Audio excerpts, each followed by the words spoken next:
Nagmahal pero nabudol ng Pinay ang isang Singaporean actor. Naakit siya ng profile picture na edited lang pala. At ang kapalit, na-scam siya ng 1.5 million pesos. Nasa frontline ng balitang yan si Gerard de la Peña.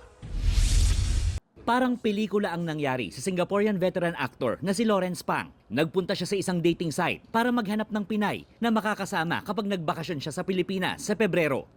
Dito niya nakilala si Micah. It got flirty, you know. While we were chatting, got flirty. I said, wow, this girl is flirting with me. And I felt my ego was boosted. Nagkapaalagayan sila ng loob hanggang sa nabudol siya ng Pinay. Ayon kay Pang, inalok siya ni alias Micah na mag-invest para magkaroon ng isang online store. 1,000 Singapore dollars o nasa 41,000 pesos ang unang hiningi sa kanya ng Pinay. Hanggang sa lumubo sa 35,000 Singaporean dollars o halos 1.5 million pesos. Nang sinabihan siyang hindi niya basta-basta mawi-withdraw ang kanyang pera, dito na siya nagtaka. And by the time I realized something's not right, you know.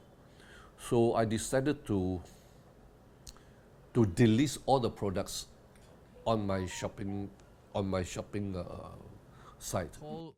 Una nang lumapit sa Raffy Tulfo in action, ang Singaporean actor. Being an old man, you know, when a young lady say, I like you, I blah, blah, blah, blah, stupid, you know. Is the modus operandi of the scam, the whole scam. Yeah, yeah. But you've been scammed, I'm sorry to say that to you. Video call daw ni Pang si alias Micah. Dito na bistong inedit lang pala ni alias Micah ang kanyang picture gamit ang AI photo editor. Nagpatulong ang dayuhan kay Senador Raffy Tulfo para matrack ang suspect at magsampa ng reklamo sa PNP Anti-Cybercrime Unit. Please take note that these people that you're speaking with online are just using dummy accounts to entice you, to lure you, and later on get your sympathy and encourage you to invest in cryptocurrency. And without your knowledge, they are just getting money from you. Ang laking pagsisisi ngayon ni Pang. How do you feel about this whole situation? Terrible. Terrible. I have lost my integrity. I have lost my... I'm a church member, you know. And to be caught in something like this is unforgivable. Si Tulfo ang sumagot ng accommodation, transportation at iba pang mga pangangailangan ni Pang hanggang sa matapos niya ang paghahain ng reklamo.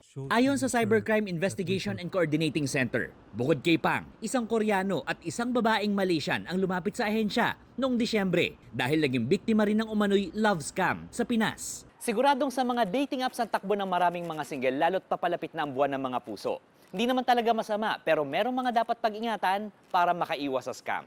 Ang grupong Scamwatch PH naglapag ng listahan ng red flags. X daw kung masyadong maganda ang profile picture ng kausap, walang verification symbol, walang social media account, ayaw magpakita at automatic budol kapag humihingi na ng pera. Nagbabalita mula sa Frontline, Gerard de la Peña, News 5. Mga kapatid, Julius Babaw po. Iba na ang may alam at may pakialam sa panahon ngayon. Para sa frontline ng mga balita, mag-follow at mag-subscribe sa social media pages ng News 5.